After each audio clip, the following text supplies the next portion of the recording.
कांग्रेस के विधायक प्रदीप यादव का मोबाइल फोन खो गया है। जी हां, विधायक जी का फोन तब खो गया है जब वह ईडी की रडार पर हैं। मैंने जब सुना कि विधायक महोदय का फोन खो गया है तो हम तो यह सुनकर ही परेशान हो गए। तो फिर सोचिए विधायक जी पर क्या बीत रही होगी।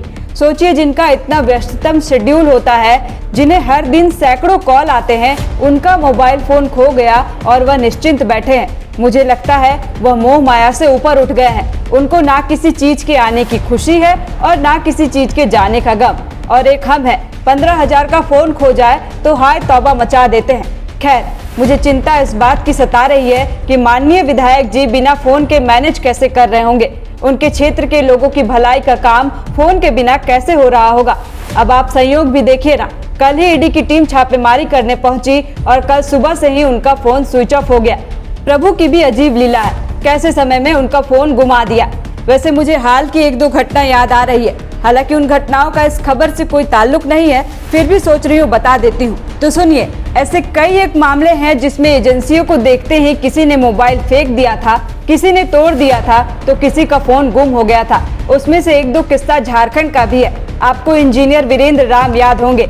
उनके यहाँ छापेमारी करने के बाद ईडी जब अभियंता रामपुकार राम के आवास पर पहुंची थी, तब रामपुकार ने अधिकारियों को देखते ही अपना फोन फेंक दिया था। रांची की ही एक और घटना है जिसमें दलाल विशाल चौधरी ने भी ईडी को देखते ही अपना एप्पल का फोन फेंक दिया था। दूसरी घटना याद है मुझे पश्चिम बंगाल की, जहां टीएमसी विधायक जीवन कृष्णा साहा ने अभी हाल ही में सीबीआई को देखते ही अपने फोन को तालाब में फेंक दिया था, जिसे ढूंढने के लिए टीम ने पंप लगाकर तालाब का पानी निकलवा दिया था।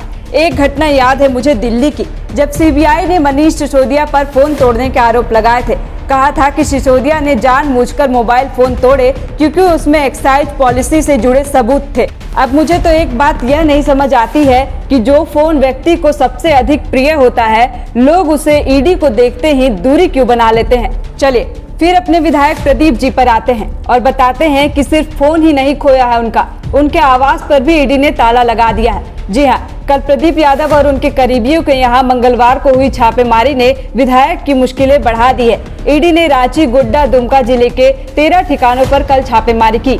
छापेमारी के दौरान गड़बड़ी व निवेश से संबंधित दस्तावेज बरामद किए गए। इसके बाद प्रदीप यादव के रांची स्थित आवास को सील कर दिया गया। आज उन्हें पूछताछ के लिए रांची बुलाया गया है। अब आपको बताते हैं कि यह छापेमारी आखिर किस आधार पर की गई। दरअसल इस छापेमारी के तार पिछले साल 4 नवंबर 2022 को हुए छापेमारी से जुड़े हुए हैं। आपको मालूम हो कि पिछले साल 4 नवंबर को आयकर विभाग ने कांग्रेस विधायक प्रदीप यादव के ठिकानों पर छापेमारी की थी। इस दौरान विभाग ने उनके करीबियों के यहाँ भी छापेमारी की थी। विधायक प्रदीप यादव के घर इनकम टैक्स की छापेमारी के दौरान कई दस्तावेज मिले थे। उन दस्तावेजों की जांच आयकर विभाग ने की थी, जिसके बाद इन मामलों की जांच के लिए केस को ईडी को रेफर कर दिया गया था। उसी के आधार पर ईडी मामले की तफ्तीश में जुटी थी। जब इस मामले में नए तथ्य शामिल हुए तब छापेमारी शुरू की गई। वैसे ईडी भी अजीब है, पिछले 1 साल से हमारे झारखंड के पीछे पड़ गई है। पूजा सिंघल से शुरुआत हुई और फिर ना जाने कितनों को अपनी जद में लपेटते गई। अब देखना होगा कि आज प्रदीप यादव अगर रांची आते हैं तो आगे किस तरह की कार्रवाई की जाती है। बायोम जो है मेडिकल प्रिपरेशन का एकमात्र संस्थान, जहां है complete digital classrooms, video lectures, student tracking system, library facility and 100% result oriented rankers batch. Biome, Hinoo एवं नगरा टोली, Ranchi.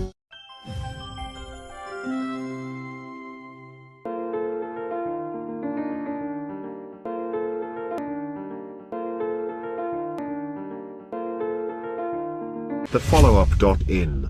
Like, share, and subscribe.